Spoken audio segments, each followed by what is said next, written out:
On one side, I'm a lawyer, doctor in law and consultant at the Uruguayan Parliament, serving the House of Representatives and the Senate. On second place, I teach graduate and undergraduate students of engineering and of law in both private and public universities, and I also work as a privacy consultant in data protection. It is an honor for me to chair this panel. I thank the BSA, especially, and the organizers of the CPDP for making it possible for me and for us to be here. I'm very glad to be here chairing you. The idea now is to let you know our opinions on data protection systems ruling nowadays in different parts of the world as a way to leading you to analyze where are we standing and where are we going to. I mean, we all know there is the GDPR, which turned to be a very strict way of controlling data protection as a fundamental right. It has strong requirements, yes, but it also provides us of a good doses of security. But that is not all. There are different interests involved in this, is the reason that motivated the confirmation of this panel, with a representation of different positions and interests, and quite globally represented. So we have from Europe, Bruno Gencarelli, who is the head of the International Data Flows and Protection Unit, European Commission. From the US, we have Aaron Cooper, Vice President, Global Policy at the Software Alliance, and Michael Rose, over there, Policy Advisor from the US Department of Commerce. We are very sad that Adusei-Poku couldn't get here to be with us this morning. We have from Japan, Hiroshi Miyashita, I hope I pronounced well your name. And from Latin America, I'm very happy to say that we are two today in this panel. Nahabetia, who is an academic and works at the Uruguayan DPA, and myself from Uruguay too. And the last very important person for us, our moderator, Linkomies from the UK. Laura is editor of Privacy Laws and Business Reports, which are business-to-business publications for privacy professionals. She also assists in conference planning and public relations and provides secretarial services for the PLB European Privacy Officers Network. So, our first panelist will be Mr. Hiroshi Miyashita. Okay?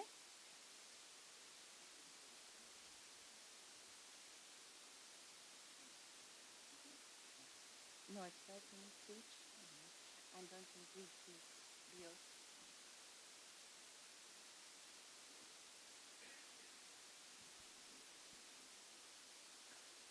I'm going to read your bios, is that fine? Okay. He's the head professor of the Market and Organization Informatics System Laboratory at the Graduate School of Informatics in Kyoto University, which is a joint research unit with a private IT services company, Nougre Research Institute Limited. He is leading bilateral, regional, and multilateral discussions for digital socio-economic policies, including those in OECD, APEC, UNCTAD, E2, and WTO. Also in bilateral dialogues with US, EU, Korea, Taiwan, China, and India. So please remember that you have 5 minutes each. Now you have the floor. Okay?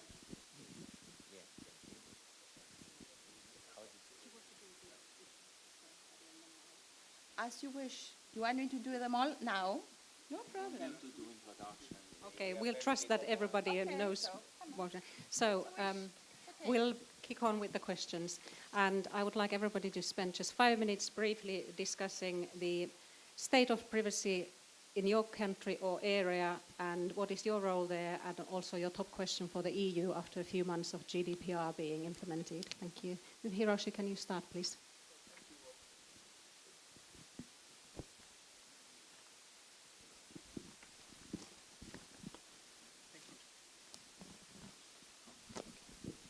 Thank you, Laura. Well, let me briefly introduce the recent development of the Japanese data protection law. I think, in my opinion, the Japanese data protection discussions are in orbit of what is discussed in Brussels and the EU countries. So the Brussels effect on data protection is coming in Tokyo and the rest of the major cities in Japan. Having said that, I think there are three implications on this aspect.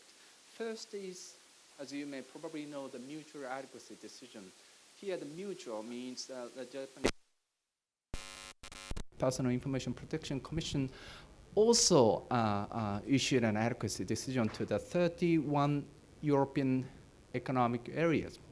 In addition to that, last week, 23rd of January, the European Commission, Mr. Bruno Gencarelli is here, issued an adequacy decision to Japan, in addition to the existing 11 countries plus EU-US privacy shield. Here, the adequacy covers only the private sector of the Japanese law, so which means public sectors are not covered under the adequacy decision.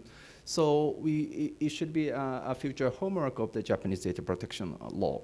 The second implications of the current debate is next law reform in Japan. So I assume, in my opinion, the legislature and the ministry will initiate the next law reform in Japan within this year. This is because both the European Data Protection Board and the European Parliament expressed several concerns such as onward transfer and also some of the consent notion. There's no such element under the Japanese law, withdrawal of consent. And others, for example, data breach notification, there's no formal official data breach notification under the Japanese law. Also the sanction, there's no single case of penalty of sanction under the Japanese law. The law was entered effect in 2005. And maybe I should mention the third element of the ongoing discussion under the Japanese law, which is a triangle perspective. Yes, it is true that Japanese discussions are almost dominated by the European aspect. But having said that, I think we should not forget a triangle aspect. I think that most of the Japanese global business are always looking at the three aspects of the world developments, which is the European aspect, and also the US ongoing debate, and also the Asian jurisdictions. So I think most of the Japanese global business always stands in the middle of these triangles. So what are the implications of the adequacy decisions in the context of APEC CBPR? So these are the future tasks for the Japanese stakeholders. Thank you, Hiroshi. Do you have a question for Bruno in terms of the GDPR implementation? At this moment, we are fine, but I think yes. Lovely. Let's move on to Michael, please. Can you tell us about the status of privacy laws in the United States in the briefest possible manner? Thank you. Fortunately, since it's the United States, privacy laws can be brief. We don't have a national privacy law. Our states are the laboratories of this. Many of our state laws represent some of the oldest in the world. California's data breach law is the first of its kind in the world. The United States was an incubator for OECD, APEC privacy frameworks. We've been a party to the UN Declaration of Human Rights for privacy as a fundamental right. Privacy is ingrained in our Constitution, so 250 years old. So we have a foundation of privacy and a dynamic legal regime based on sectoral privacy laws. But obviously, some of the recently public data breaches, privacy violations that have happened in the United States or to US companies have resurfaced this conversation. So we are currently engaging at the Department of Commerce a consultation with, I think, 400 responses from the public and from foreign governments and entities on what a domestic privacy law might look like. The Californian privacy law that was just passed and is being augmented before it takes effect in 2020 will have far-reaching implications. Without a U.S. Privacy law nationally, the California law will likely become our new standard since it has extraterritorial application, and almost every U.S. company is going to touch a California consumer at some point. We'll just see that as the de facto law in many ways. And then obviously, U.S. companies themselves have taken on a number of privacy protective practices, European standards under the Privacy Shield based on the APEC and OECD guidelines through certification regimes. So there's no common baseline standard, but I think one of the dynamic elements you get from a US perspective is that our companies themselves can become leaders in the privacy space without necessarily the US itself having a backed up national privacy law. So it's a different way of doing things. As far as questions for Bruno and the GDPR, I think that I'd be most interested, we're going to get to this at a later panel, but just hearing about how they view post-Japan adequacy finding, the process and next steps for creating more interoperability through the global regime. You know, one of the United States' key concerns in our own consultations on a privacy law is how do we make something, if we're going to do it, that is interoperable with the world. You know, we have the Privacy Shield framework with the EU, which is very successful, very important. But for many of our companies, we're looking at 1.5 billion consumers in China, 1.3 billion consumers in India, a dynamic relationship historically with our partners in South America, growing limitless possibilities in Africa and the Middle East for new consumers that are as yet untapped. So how do we ensure kind of a global regulatory framework that adopts privacy across and doesn't select one consumer base as more important for privacy than others? Thank you. Moving on to Latin America, this is not what. Moving on to Latin America, Laura, please can you tell us what's happening in Uruguay and how the GDPR is influencing the law there? Thank you. Okay, thank you. As you know, I come from South America. I come from a small country in the far south of the continent, that is Uruguay. And we are small, but with a tradition of respect for democracy and democratic institutionality and freedoms. And this can be clearly expressed in the issue of protection of personal data. So Uruguay has a data protection law since 2008. And it that way verifies some advances when comparing it to the Directive 95/46, considering their dates of approval.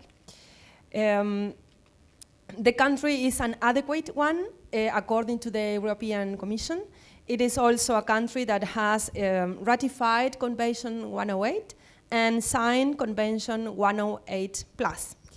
And since January 1st, 2019, provisions referring to privacy by design and by default, proactive responsibility, and data protection delegates, among others, were incorporated to the original data protection law.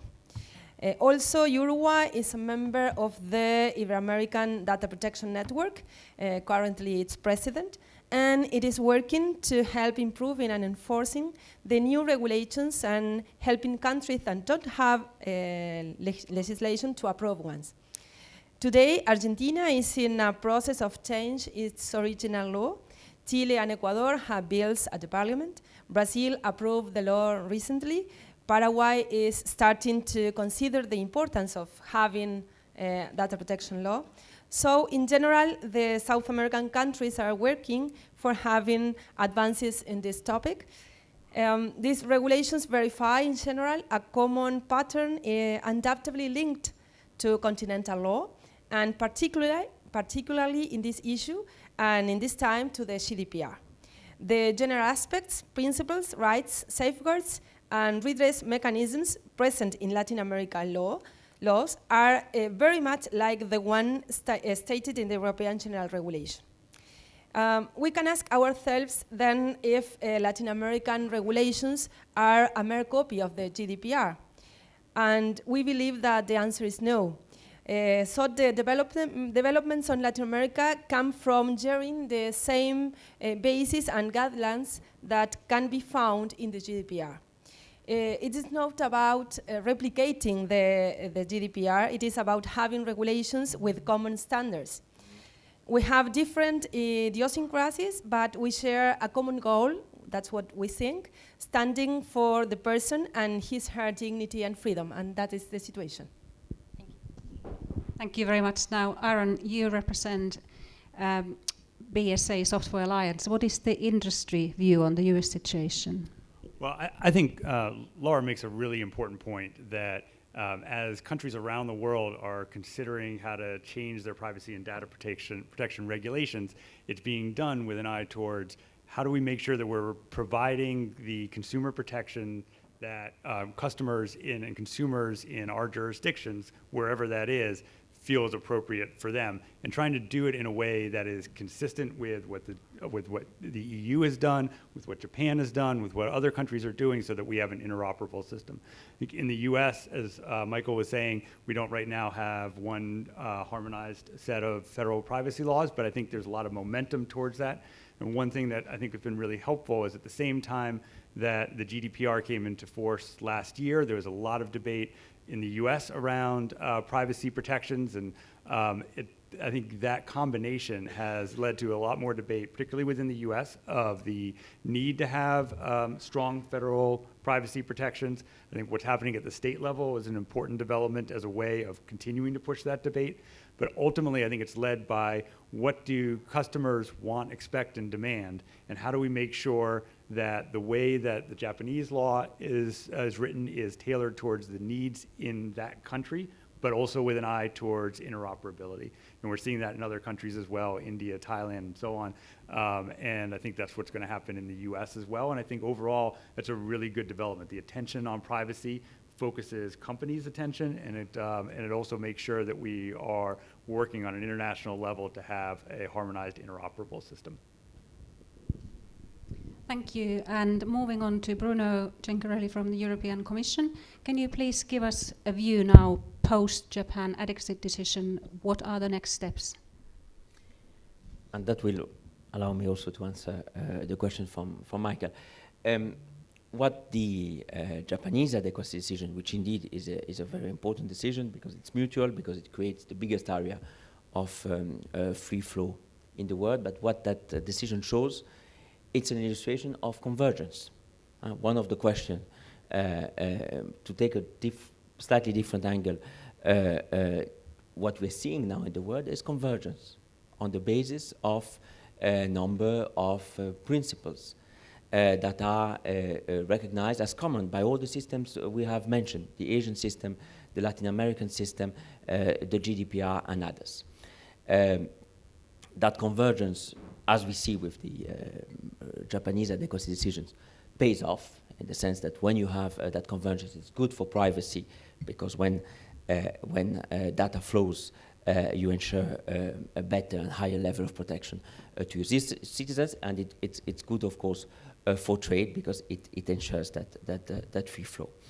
That convergence, for instance, that increasing convergence is reflected in somebody, I think our friend from Uruguay mentioned Convention 108 or Convention 108 Plus. The fact that convention has an increasing international membership from Latin America, to Africa, and increasing number of Asian observers shows again that those principles are increasingly shared. And that's not because of the GDPR, and that's maybe the most important thing. The GDPR has certainly increased the attention on these issues, but that's because all these countries are facing the same issues. When you have a big data breach or a big violation of privacy, it affects us, citizens in many jurisdictions at the same time.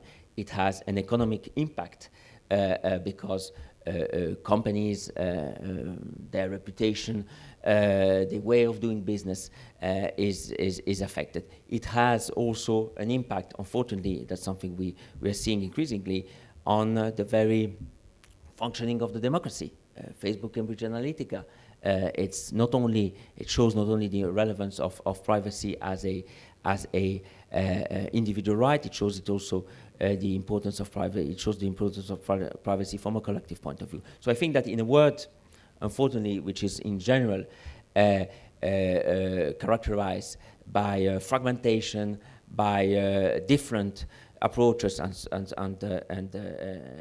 in certain time opposite approaches, seeing that in the area of privacy, on the contrary, there is this increasing convergence. I think it's a very positive development. And that brings me to after Japan. That's certainly something we want to promote and build on. So there are a number of countries, and we have more, I would say, more fertile grounds for adequacy today because we have more of this convergence. In Asia, South Korea is certainly one country. In Latin America, we've just heard from the previous panel, a country like Chile or Brazil. But this ensuring that data can flow doesn't stop at adequacy. What is very important, and that's something we as Commission very much stress when we are consulted or when we make submissions to public consultations that are now that we see in many countries around the world, including in the US, and we're very pleased and to contribute to the consultation launched by the Department of Commerce. We're always insisting that you need to have, when you are making, when you're shaping, when you're designing a privacy law, you need to have a broad tool, a broad toolbox for international transfers, because transfer situation, transfer destination vary very much. So we insist on the importance, for instance, of contractual tools and so on. And that's very important to show that you should, and again, this is first of all requested and demanded by your citizens. We had a previous panel this morning about Asia, and certainly we have seen that in India there was a lot of demand coming, it's a sort of bottom-up process coming from the civil society on the need to get some privacy protection. So you can have a system that is both and should ensure a high level of protection of privacy and at the same time be open to data flows. And I think that we have developed in Europe, but we see this in many countries around the world, a certain experience in having that broad toolbox for international transfers. And I will finish with that, coming back to the beginning. The Japan adequacy decision is an example of that. Why is it mutual? Because Japan has adopted a law that allows adequacy, that provides for adequacy, and therefore for free flow of data, and we could do this as a mutual one, so in two directions. So that's what I can say at this stage. Thank you very much. So it's all about convergence. At our last count, we found 132 privacy laws around the globe, and there are still many bills in countries which are trying to catch up with the GDPR. So I would put this question to the panel. Is it inevitable, because we do have the provision about extraterritoriality in the GDPR, and in the United States, some companies are already trying to avoid falling under the GDPR and not offering their services in different languages on websites or not charging in euros just to get out of that situation. So can I have your reactions, please? Hiroshi, what was the situation in Japan? Is it working?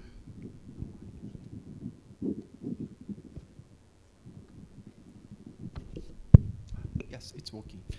Yes, as far as I know, there's no big debate on the extraterritorial scope, Article 3 of the GDPR so far, but the Japanese Personal Information Protection Commission already translated the full opinion of the EDPB. But in the context of extraterritorial scope, we are also mindful for the data transfer issue as well. After receiving an adequacy to Japan, it is still surprising that several Japanese global companies are also applying to the BCRs to the several member states countries, which means it's a double insurance of data transfer and, in addition to the extraterritorial scope. So I think that most of the Japanese companies, global companies, are very much careful about the application of the GDPR at this moment. There's no confusion in my view so far. Michael, please.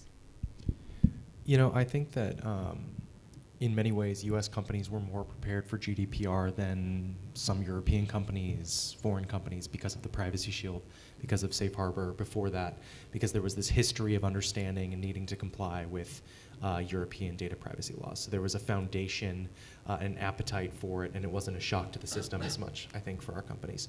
I think Hiroshi makes an interesting point about something companies do quite often, which is take advantage of all options that are on the table. BCR, Privacy Shield, an internal GDPR compliance mechanism, and avenues like that to model contracts. So they have a foundation no matter what. They have fallbacks, they have redundancies. And I think that's really where we need to go in this global conversation. Because even with an adequacy finding, you still open yourself up to questions about your actions. You know, Privacy Shield has a favorable ruling from the commission. Facebook is a Privacy Shield company.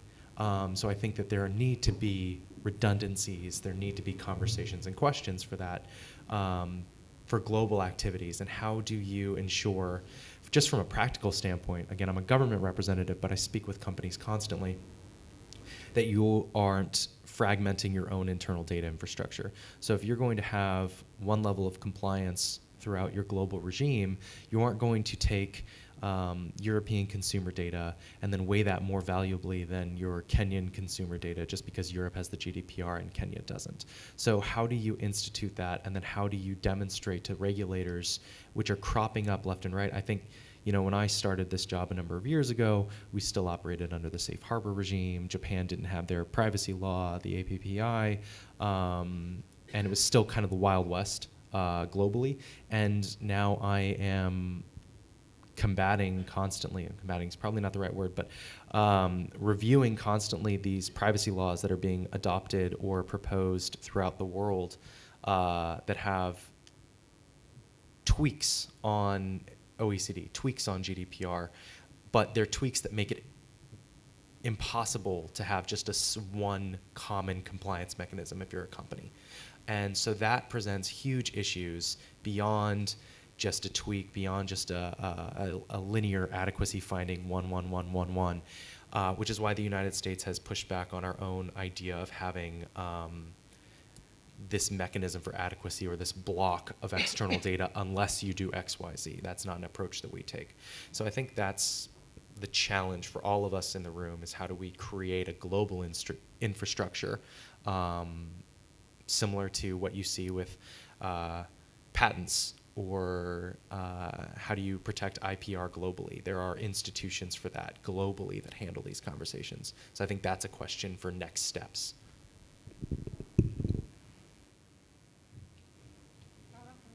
Reactions, please. Yes, thank you. I think that in Uruguay there wasn't a very important concern about the GDPR.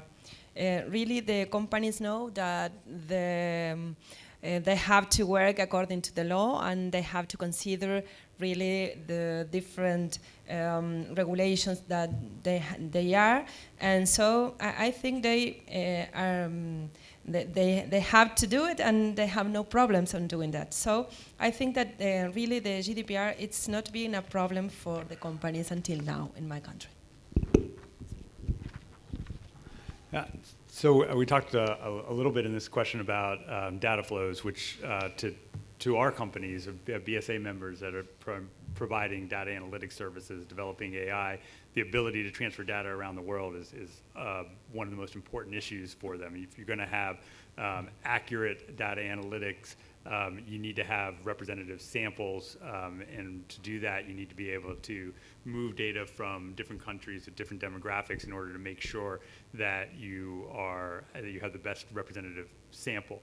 But I think that when we talk about the reason for privacy laws in different places, what Bruno said earlier was really important, that it's not about cutting and pasting the GDPR for the sake of having an international transfer mechanism with them. But it's because customers and consumers around the world are demanding strong privacy protections. And we have an industry that we compete against each other on having strong privacy protections, but that's not universal. And I think it's really important that around the world there be strong standards so customers and consumers know what to expect. And I think that's the reason that we're seeing systems that look a lot like the GDPR, but for instance, the Japanese Personal Information Protection Act is not identical, and I think that's because it is a way of making sure that consumers in whatever jurisdiction have data protection laws that meet their needs. And it happens to be the case that mostly around the world we have similar expectations of privacy.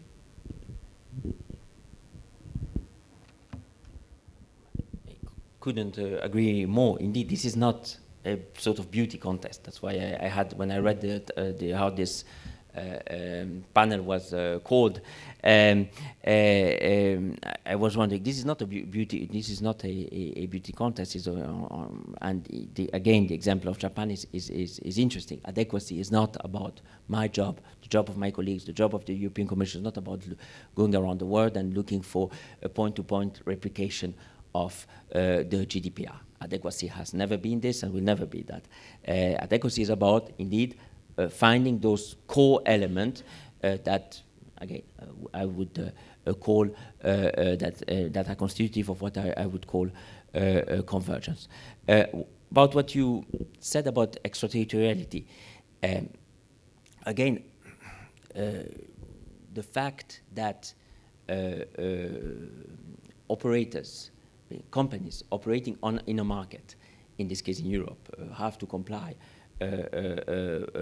with privacy rules. I don't know if this is extraterritoriality, but what I see is that most, if not all, of the systems we have mentioned have exactly the same approach, because in an era where the economy is dematerialized, you need also to capture practices and behaviors that might originate abroad but that have a direct impact on your market, on your consumers. So again, I'm very happy. I spent 4 years of my life negotiating the GDPR. I'm very happy when something is presented as being GDPR specific, but actually it is not. And once again, that's encouraging, because the way that's a need, for instance, that's a need to have a system which is modern enough to capture practices and behaviors that have an impact on your consumers. And as I said before, not only on your consumers as individuals, but also as your consumers as citizens, as part of a democratic process, that this is increasingly addressed in a similar way is first interesting, and then is we believe, a source of benefits, both for the individuals and then for the economy. Thank you. Do we have any questions, comments from the floor at this point? The gentleman in the middle, please. Do we have a microphone? No, I think you just have to shout. Sorry.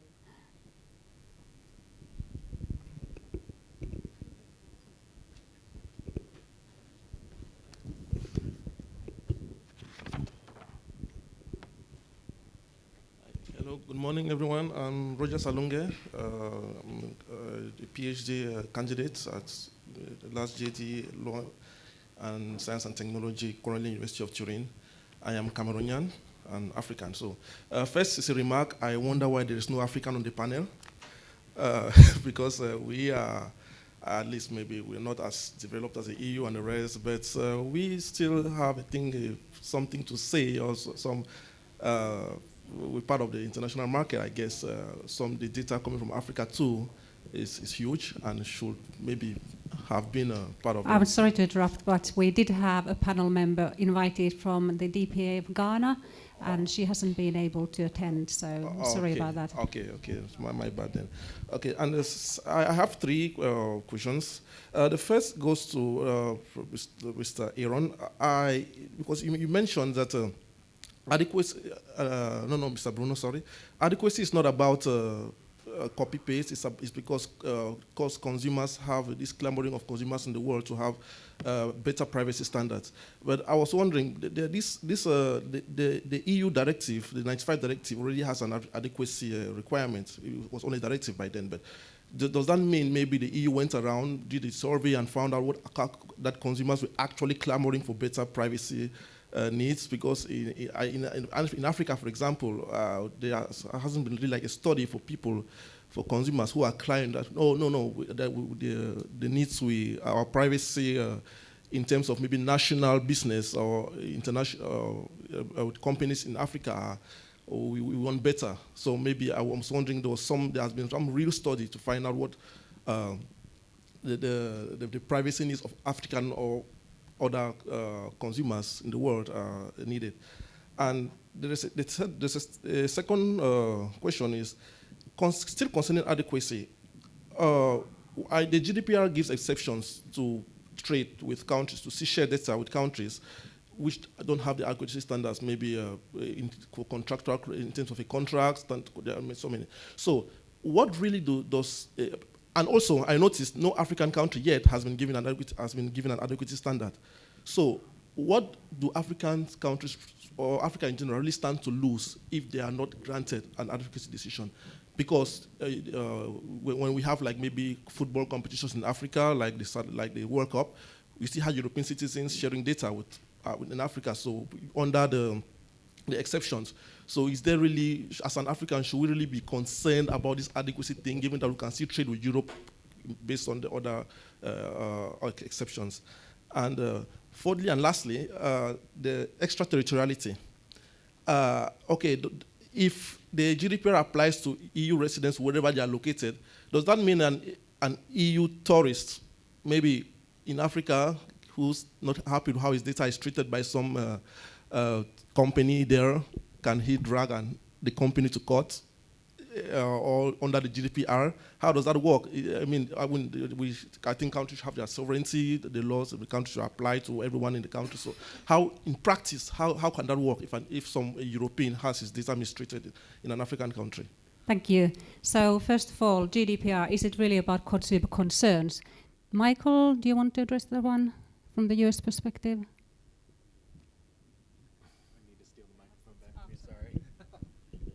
I can't speak to the foundation of what GDPR was crafted by. I think Bruno can do much more justice to me than that. But I note, one of the interesting things from my perspective personally about GDPR is it's almost become a euphemism for privacy. It's like, I'm going to Google it. You might use your Siri, you might use Microsoft's Bing, but you say, I'm going to Google it. And I think people have taken GDPR as a euphemism for privacy globally. Japan just received adequacy. The APPI predates GDPR by over 2 years and was already made adequate with a law that hadn't been finalized yet. It was obviously under development, under consideration, but the APPI was already done. Singapore's privacy law also predates GDPR. There are public conversations about that and what that'll happen and what will happen there. The Privacy Shield also predated the implementation of GDPR. It was obviously designed with that in mind, but predates it. So I think that GDPR has been very much on the minds of folks, but isn't necessarily the key driver itself so much as a cry for privacy that people haven't been able to necessarily articulate what that would look like. Everybody wants privacy protections, but people aren't sure themselves what that trade-off necessarily needs to look like, and I think GDPR has very successfully become kind of a lamppost for people to point to and say, well, that could work for me in my country. Thank you. And Bruno, do you want to address the question about African countries' adequacy and extraterritoriality? Thank you. Yes, first, thank you for this question because it allows me to address one of the most common misunderstanding about the GDPR. That's why I I'm not sure that the term extraterritoriality is actually the most accurate one. The GDPR applies only to processing of data which is specifically directed to consumers which are in the EU to the offer of goods and services. I'm talking now about processing of data carried out by companies established abroad, so what is generally called extraterritoriality. So you have to specifically to process data in the context of a specific offer of goods or services to people in the EU, because of course, and that's questions of international jurisdiction, committee, or I mean, there are various ways to call that, but we regulate the impact of those practices and behavior in the EU. We have no jurisdiction to, neither we would be willing to regulate the impact of those behaviors or practices in an African country or in any other country in the world. That's how laws work. And that's why it is incorrect to think that me as an EU citizen, if tomorrow I take a flight and fly to Kenya, and my data is collected at a hotel in Kenya or at a restaurant in Kenya, that would be regulated by the GDPR because on the sole basis that I'm an EU citizen. Of course, it will not be regulated by the GDPR, it will be regulated by Kenyan law. Why I'm, by the way, mentioning Kenya, because to answer to your question, to your other question, as the digital economy is growing, and we know at which path it is growing in Africa, we see those same needs expressed by the population, by citizens, by companies in terms of strengthening the trust in their services and the good, and we see an increasing number of African companies, African countries, sorry, considering to either modernize or adopt new privacy laws, and that will most probably offer new opportunities to develop that convergence and to facilitate data flows through adequacy decision or through other instruments. But that's, again, a very interesting continent and a very interesting example of what I think we have been all saying. And it shows also how certain domestic needs then can, where domestic needs or regional needs, such as in the Latin American context, can in a certain sense, where regional integration meets global convergence, where you don't need to choose one or the other, and that's certainly very interesting. Another example of that increased integration of African countries in the global economy, but also in the conversation around privacy, is of course the accession we have seen of African countries to Convention 108. That's also another, I think, relevant development. Thank you. Any other questions from the floor? This lady in the front here, please keep it very short and concise because we don't have much time. Hello, I'm Olga Glinska from Leiden University. I have a question to Mr. Gencarelli and Mr. Rose. Just last week in Davos, 76 members announced WTO talks on e-commerce, and under that would fall also some data protection regulations, but there hasn't been much said on that yet. Do you see the WTO becoming a way to establishing a global data protection standard, and is this really a feasible solution that would, and if reaching a consensus between these diverse approaches, cultural approaches, is possible? Thank you.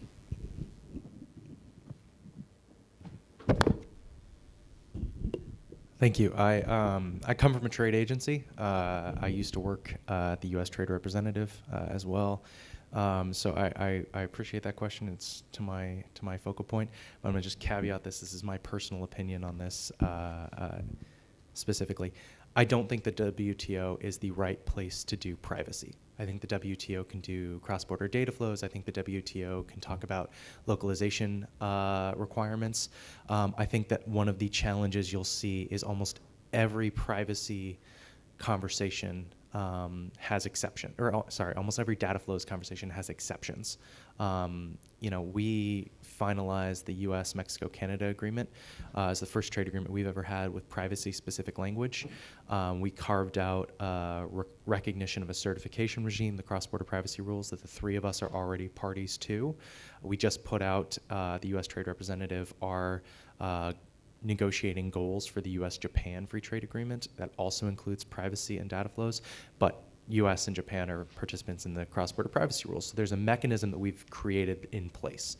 The problem is when you have data flows in a trade relationship, you always include exceptions for public policy objectives. Now, whether that's national security concerns, whether that's privacy concerns, or other legitimate established interests, there's no institution or mechanism at the WTO, in my opinion, to finalize that from a privacy protective purpose. So I think something new needs to be created. As I said earlier, I think something, the way we handle patents, intellectual property globally, there's some common standard or certification that could work, but has to be privacy specific, designed more so than trade specific, in my opinion. Bruno? Well, you would not be surprised that I agree. WTO is not the place for this discussion. Privacy is a human right. Privacy is not a matter for trade negotiations. Privacy is not a commodity that is traded. We have always been very clear in the EU on this. But there are other mechanisms, and we mentioned a mechanism such as adequacy that can provide for free flow of data, and which can then which can complement trade agreements. That's exactly what we have done with Japan. With Japan, we have concluded the biggest, actually, free trade agreement that the EU had never concluded, and we have, in parallel, negotiated and successfully concluded a mutual adequacy arrangement that creates the biggest area of free flow of data. So you can see how the two can complement each other if the proper instruments, based on certain number of considerations, are taken into account. Doesn't mean that trade agreements have nothing to say on this issue. In this year also, the Commission and now the EU has developed an approach on data flows in trade agreements, which very clearly and for the first time seeks to prohibit a number of practices that have nothing to do with privacy, that have nothing to do with data protection, which are practices, rules, requirements regarding forced localization of data, for instance, for storage of data. That's typically something that trade disciplines, trade rules, trade agreements should have, while recognizing in privacy, like in many other areas, that the various parties to trade agreement should be able and should be free to determine the level of protection they want to ensure for personal data. But again, and that brings me back to what I was saying before, we believe that when developing those data protection legislation, you can design them in a way which ensures that high level of protection and at the same time is open to data flows by providing what I before called a broad toolbox, a wide range of tools of instruments that you can use to base your data transfers.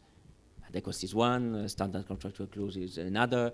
We have introduced actually with the GDPR, we have expanded that toolbox. So that's where we are. By the way, the WTO is sufficiently, I think, busy, and I have the same also from I have the same feeling about what you said. I mean, this is certainly not the right for many reasons the right forum to discuss those issues. Thank you. Aaron, what is your view? So I think the WTO discussions are really important, and I think it's not inconsistent with what Michael and Bruno said. I think they're important because we need to have more conversations about how to have strong digital trade rules about data flows and data localization. And I think sometimes it's important to distinguish the conversations between substantive privacy protections for your citizens versus the importance of having limitations on what countries can do to limit data flows or force localization. As Bruno said, the Commission has a proposal on ways to try to cabin data localization requirements, with some issues with the way it's drafted, but the concept of trying to put restrictions around what countries can do to for protectionist purposes, for instance, where they might be using some argument around privacy or cybersecurity only as a pretext. I think it's important that we have strong rules, and the WTO can help create those. Thank you. This is a I just fascinating. want to add on this. This is something we believe very much on. We are systematically tabling this text and this proposal in all our trade negotiations. So this is something which is ongoing, and which indeed we believe, because everybody is calling for modern rules in trade agreements that also have to address these issues, and it's public, it's on our website, you can have a look at the text in case you wouldn't know it. This is something that is happening now. Thank you. It's a fascinating discussion, which I'm sure we can carry on over lunch, but just now we're running out of time, so Anna, can you just please give us a few conclusions? Thank you. Yes, of course. Well, we can notice from what our colleagues said that there are important differences between the different regimes that we can see in the world, and depending on the interests that are being represented in the panel. So there are differences from the point of view of culture, of trade. We speak of fundamental rights, but there's a problem with those differences. They might be inconsistencies. Regulatory data protections can even impact on each other. But what I feel is important is that we are speaking about it. We are sitting here and we are trying to solve our differences. And that is the right way to go on forward. So I believe that that's interest to bring it here and to highlight it. And that would be all. I don't know if you want to add something, Laura? So thank you. No, I'd just like to thank all the panelists for your contributions. And I'm sure this is not the last time we are discussing these issues. So thank you very much.